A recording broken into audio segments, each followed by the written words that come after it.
Et de pouvoir rejoindre les parts dispersées de l'homme.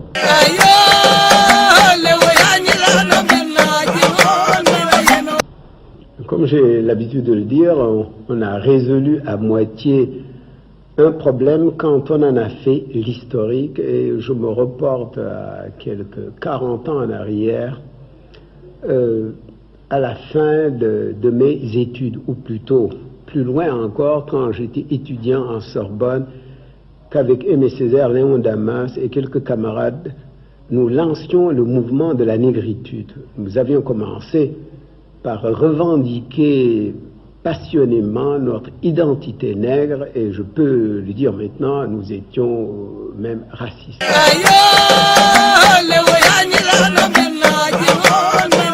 J'avais commencé par être déchiré par ce double courant qui m'entraînait vers les valeurs du monde noir et qui me retenait dans les valeurs européennes et françaises en général. Aujourd'hui, je ne me sens pas du tout déchiré, mais j'ai dû vivre une passion au sens étymologique du mot.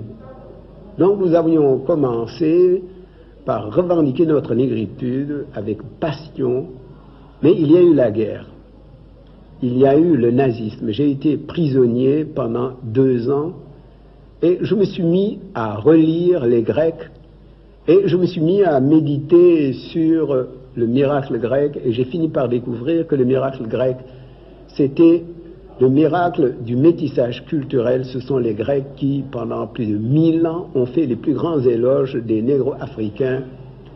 Et c'est pourquoi, à la négritude ghetto, nous avons peu à peu substitué la négritude enracinement mais ouverture, et nous avons pensé que pour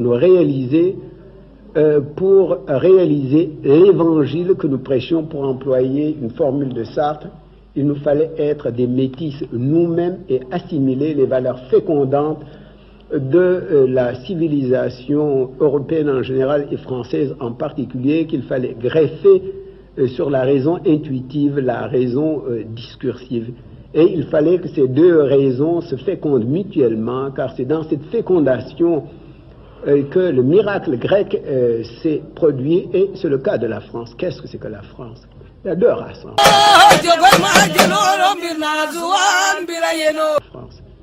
Il y a les Méditerranéens au sud de la Loire, et il y a les Indo-Européens au nord de la Loire. Et c'est la greffe indo-européenne sur la racine, sur le tronc méditerranéen, qui fait la valeur incomparable de la civilisation française. Et la langue française elle-même est une langue métisse. La Martinique, c'est une île, bien sûr.